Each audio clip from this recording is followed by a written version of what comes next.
प्यारे बच्चों,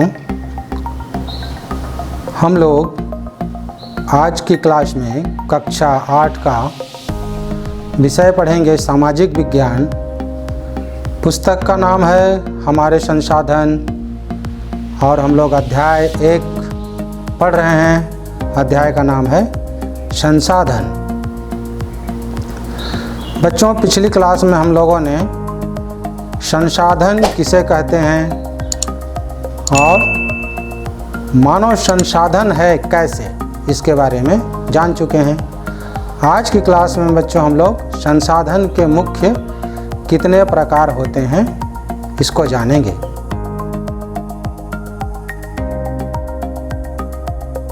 तो चलिए बच्चों, संसाधन के मुख्य कितने प्रकार होते हैं समझते हैं। बच्चों, संसाधन मुख्यतः 3 प्रकार के होते हैं। प्राकृतिक संसाधन, यहाँ प्रकृति या प्राकृतिक के बारे में मैंने कल बताया था कि अगर हमसे कोई पूछता है कि इस दुनिया, जंगल, पहाड़, पर्वत को किसने बनाया, तो हम कहते हैं ईश्वर ने बनाया। तो आप कह सकते हैं कि जिसे किसी मनुष्य या जीव ने नहीं बनाया है, जो अपने आप बनता है, वो प्राकृतिक है। तो ऐसी वस्तुएं जो अपने आप बनी है, जिसे मनुष्य और जीवों ने नहीं बनाया है, वो प्राकृतिक संसाधन है। दूसरा है मानव निर्मित संसाधन, ऐसे संसाधन जिनको मनुष्यों ने बनाया है, जैसे रेल, सड़क आदि। संसाधन का मुख्यतः तीसरा प्रकार है मानव संसाधन। मनुष्य खुद संसाधन है। इसके बारे में पिछले कक्षा में हम लोगों ने पढ़ा कि मानव संसाधन है कैसे। तो आज की क्लास में हम लोग 1 नंबर प्राकृतिक संसाधन के प्रकार को समझेंगे। बच्चों, वैसे संसाधन जो प्रकृति से प्राप्त होते हैं और बिना अधिक संशोधन के उपयोग में लाए जाते हैं। मतलब जो प्रकृति की ओर से मिला है और बहुत ज़्यादा उसमें सुधार किए बिना हम उसका उपयोग करते हैं, प्राकृतिक संसाधन कहलाते हैं। जैसे नदियों और झीलों का जल, मृदा मतलब पृथ्वी की ऊपरी मिट्टी, खनिज जैसे लौह अयस्क, बॉक्साइट आदि, वन मतलब जंगल और वायु हवा, यह सभी क्या है? प्राकृतिक संसाधन है।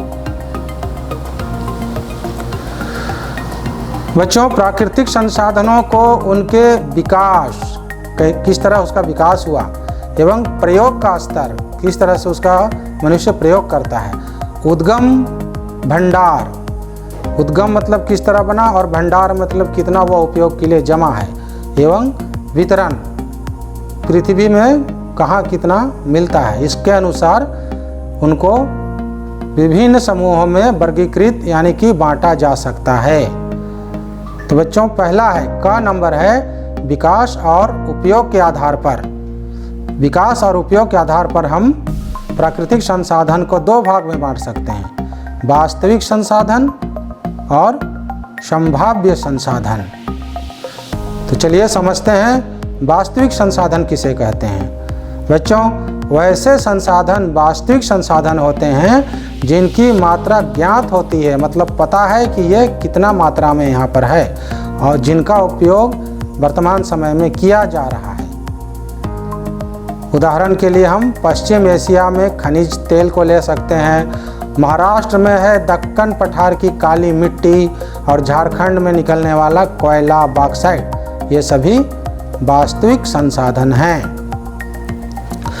दूसरा संभाव्य संसाधन, वैसे संसाधन संभाव्य संसाधन होते हैं जिनकी मात्रा ज्ञात नहीं है, पता नहीं है कि ये कितनी मात्रा में है और उनका उपयोग वर्तमान समय में नहीं किया जा रहा है, लेकिन भविष्य में किया जा सकता है। ऐसे संसाधनों के लिए अभी प्रौद्योगिकी या मशीन वगैरह नहीं बना है, इस कारण इसका उपयोग अभी नहीं हो रहा है। तो ये है संभाव्य संसाधन। अब इसका उदाहरण है, यानी कि संभाव्य संसाधन का उदाहरण है लद्दाख में पाया गया यूरेनियम एवं केरल के तटीय रेत यानी कि बालू में पाया जाने वाला मोनाजाइट संभाव्य संसाधन के उदाहरण है। बच्चों 200 वर्ष पूर्व तीव्र गति वाली पवनें मतलब तेज हवा एक संभाव्य संसाधन थी, लेकिन आज वो वास्तविक संसाधन बन गई है। चलिए अब प्राकृतिक संसाधन का अगला है उत्पत्ति के आधार पर। तो उत्पत्ति के आधार पर हम लोग इसे दो भागों में बांट सकते हैं। पहला है अजैव संसाधन, जैसा नाम से ही है अजीव या अजैव मतलब निर्जीव, जैसे मृदा, चट्टान, हवा, जल आदि, ये सब अजैव संसाधन है। दूसरा है जैव संसाधन। जैव संसाधन मतलब सजीव संसाधन, और सजीव कौन है? पौधे, जीव जंतु और मानव। प्राकृतिक संसाधन का तीसरा भाग है बच्चों उपयोग के आधार पर। तो उपयोग के आधार पर भी इसके तीन भाग हैं, नवीकरणीय, अनवीकरणीय और चक्रीय संसाधन। तो आइए समझते हैं नवीकरणीय संसाधन किसे कहेंगे। बच्चों वैसे संसाधन नवीकरणीय संसाधन कहलाते हैं जिनका शीघ्रता से नवीकरण हो जाता है, मतलब फिर से वो नया बन जाता है, अर्थात उनका दोबारा उपयोग किया जा सकता है। और इसका उदाहरण है सौर मतलब धूप एवं पवन ऊर्जा, solar energy and wind energy, और जल, मृदा व जंगल यानी कि वन है। बच्चों इसमें सौर एवं पवन ऊर्जा असीमित है, मतलब ये खत्म नहीं होने वाली है, लेकिन जल और वन इसका मनुष्यों द्वारा जल और वन को बर्बाद किया जा रहा है, और हो सकता है आने वाले समय में ये कम पड़ जाए। ये एक चिंता का विषय है। बच्चों उपयोग के आधार पर ही दूसरा है अनवीकरणीय संसाधन। तो ऐसे संसाधन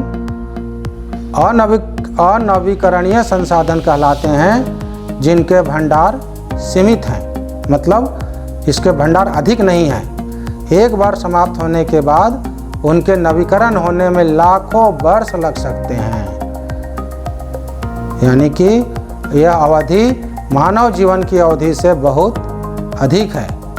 इसके उदाहरण हैं पेट्रोलियम, कोयला और प्राकृतिक गैस।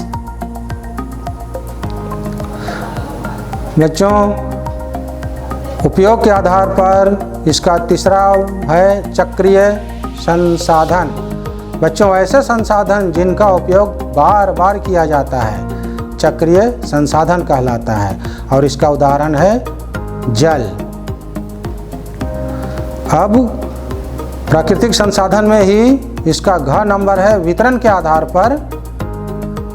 तो वितरण के आधार पर पहला है सर्वव्यापक संसाधन। तो ऐसे संसाधन जो सभी जगह पाए जाते हैं, जैसे वायु, हवा बच्चों सभी जगह मिलता है, तो हवा जो है यह सर्वव्यापक है, सब जगह मिलता है, यह सर्वव्यापक संसाधन है। दूसरा है स्थानिक संसाधन। बच्चों ऐसे संसाधन जो निश्चित स्थानों पर ही पाए जाते हैं, सभी जगह नहीं पाए जाते हैं, स्थानिक संसाधन कहलाते हैं। जैसे लौह, अयस्क, तांबा, ये पूरी दुनिया में नहीं पाए जाते हैं, कोई विशेष स्थानों पर ही पाए जाते हैं। तो बच्चों हम लोगों ने जो कुछ अभी पढ़ा प्राकृतिक संसाधन के बारे में, इसको हम लोग चार भागों में पहले बांटा है। का नंबर हम लोग पढ़ा विकास और उपयोग के आधार पर, और उसका विकास और उपयोग के आधार पर दो भाग थे, वास्तविक संसाधन, संभाव्य संसाधन। ख नंबर उत्पत्ति के आधार पर अजैव संसाधन, जैव संसाधन। ग नंबर उपयोग के आधार पर नवीकरणीय, अनवीकरणीय और चक्रीय संसाधन। घ नंबर वितरण के आधार पर सर्वव्यापक संसाधन और स्थानिक संसाधन। तो इस तरह हमने इसका वितरण पढ़ा। बच्चों तो संसाधन पाठ के अंतर्गत हम लोगों ने पूर्व की क्लास में संसाधन किसे कहते हैं और मानव संसाधन है कैसे, इसके बारे में जाना था। और आज हम लोगों ने संसाधन के मुख्य प्रकार में प्राकृतिक संसाधन के बारे में समझा है। तो बच्चों, ये देखिए यहाँ पर एक पवन चक्की का चित्र है। ये पवन चक्की पवन यानी कि तेज हवा से चलती है और इससे विद्युत ऊर्जा उत्पन्न होती है। तो बच्चों, पुस्तक को प्रतिदिन पढ़िए और लिखने का अभ्यास भी जारी रखिए। धन्यवाद।